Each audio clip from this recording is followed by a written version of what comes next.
Hello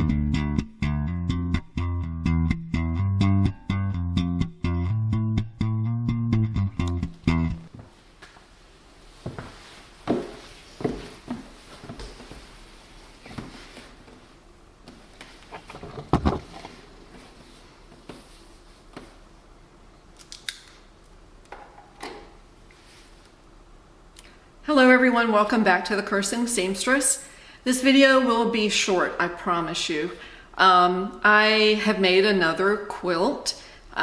This time, again, the quilts that I'm making are really, with the exception of one quilt that I made for my 6-year-old grandboy, which was a baseball themed quilt. I did order fabric for that. Because he wanted it to be a baseball themed quilt. But otherwise I've been using scraps to make the quilts that I have made. I want to show you this one. My daughter has a niece, her husband's sister's child, who is 10. So I tried to pick some girly colors, fit them all together. How I did this one was I really had I just did it as it came to me, which is not the best way to make a quilt because you really do have to put some planning into a quilt. What I did was I started the quilt backwards, which was not smart. And by that, I mean that I cut the back side of the quilt first. I had some pink, it's a very rich, darker pink that I wanted to use for the back. It was not quite long enough. The width I go for is 45 inches wide. And so what I ended up doing was I cut it down the middle and I added in a purple strip that's probably, I don't know, 4 inches wide maybe, to make it the appropriate width. And from there, I went about doing the top piece and getting that piece together. So it wasn't the best way to do it because I had to cut the top pieces to make sure that they joined together to make a little bit less than the width of the bottom.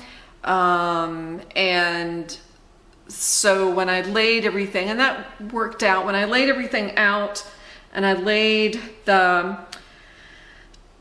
quilt top and the batting on top of that, and then the outer piece, the bottom piece, the pink and purple piece on that, it became kind of tricky to make sure that the topper part, that the edges matched up really well with the bottom because of that batting that was in between there. It was really kind of difficult to do, and the backwards way to do it. Usually you're making the topper piece first, and then the batting goes on that, and then the bottom piece is just bigger, and you can just put it any way you want to on there, as long as it's bigger. And then, you know, your concern is to make sure that the topper is the piece that is paid attention to more so. So anyway, I'll just show you what I did. I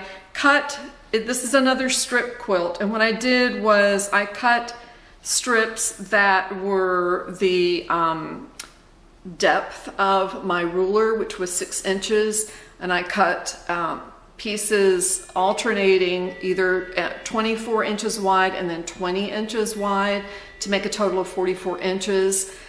And I matched across a print with a solid. So one of the pieces, either the print or the solid, would be 24 inches or 20 inches. And it's not that balanced, but I just kind of alternated that way until it was long enough. And I ended up adding a border on the top and on the bottom. And I embroidered her name at the top. And that's one thing with some quilts. Some quilts are, there's no top or bottom to it. But this one, because I embroidered her name, there's a definite top to it. So again, this is the bottom here. And the length, I think, I can't remember what it was. It's probably 5 feet 2 inches, maybe. Don't know how many inches that is. All right, so this is it. So these are the alternating prints and solids, and I'll just go across and up and down so you can kind of see what that looks like. Her name is at the top, and on the back, just with my sewing machine, and the binding is just a white cotton or cotton polyester blend. So it came out really cute, and I'm happy with it. I am delivering this to her mother today before I go to work, and so hopefully she will enjoy it. I hope it lasts a long time for her. So, all right, that's it. I told you it would be quick. Next up is going to come my third in a series of YouTubers that I watch who do sewing videos. So that's next. I'm going to go through and try to get the rest of them squeezed into the final video.